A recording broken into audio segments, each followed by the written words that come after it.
കൊണ്ടേ ഇവിടുന്ന് ഇറങ്ങാവൂ. ആ DGPയുടെ അളിയൻ ആ പന്നി പെരിച്ചായ രാഷ്ട്രീയക്കാരനുണ്ടല്ലോ, അവനുണ്ട്. ദാ കാറ് കിടക്കുന്നു. അവനെ ഒന്ന് പ്രസാദിപ്പിച്ചേക്കണം. വെറും തറയാ, മനസ്സിലായോ? മനസ്സിലായി. ഇനി സാറ് നോക്കിക്കോ.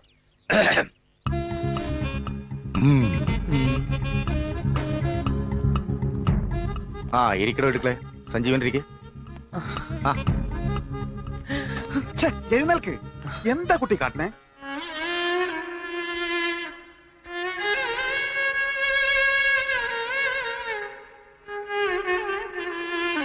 ക്ഷമിക്കണം സാർ.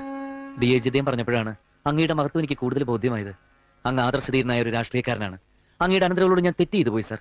എനിക്ക് മാപ്പ് തരണം. എന്താ മോനെ മാപ്പി ചോദിക്കാൻ ഇവിടെ എന്തുണ്ടായി? വിവാഹ ബന്ധമാകുമ്പോൾ ചില കശവശകളൊക്കെ ഉണ്ടാവും. ഭാര്യ കിട്ടും ഭർത്താവ് കൊടുത്തോന്ന് വരും. കൊടുക്കണമല്ലോ, അതിനാ കൈ തന്നിരിക്കുന്നത്. ഇല്ലല്ലയാ കേട്ടോ ഇടിക്കട്ടെ. ഞാൻ അളിയനോട് പറയുകയായിരുന്നു, ഗീതമോള് കാണിച്ച് ഒട്ടും ശരിയായില്ലെന്ന്. ഇല്ലല്ലയാ താനാടോ യഥാർത്ഥ രാഷ്ട്രീയക്കാരൻ. 5 മിനിറ്റ് മുമ്പ് താൻ പറഞ്ഞു തോന്നാ ഇടത് കൊണ്ട് സല്യൂട്ട് ചെയ്യിക്കും. ഡൈവോഴ്സ്. അളിയൻ ഒരു മാതിരി ചൊറിയണ വർത്താനം പറയരുത്. കേട്ടോ ഇടിക്കട്ടെ. ഇടിക്കുള രണ്ടും ഒന്ന് തന്നെയാണ് മിസ്റ്റർ ഇടിക്കുളെ. ആ ഗീതുവിനെ വിവാഹം കഴിക്കുന്നതിന് മുമ്പ് സഞ്ജീവനെ എനിക്കറിയാം. ആ ഇരിക്കുമോനെ. വേണ്ട സാർ. അപ്പൊ ഞാൻ എന്താ പറഞ്ഞു? മതി. ആ സഞ്ജീവനെ ഞാൻ വിളിപ്പിച്ചത്. ഒന്നും പറയണ്ട സാർ. സഞ്ജീവനല്ല എന്നോട് പറഞ്ഞു. പുള്ളിക്ക് കുറ്റബോധമുണ്ട്.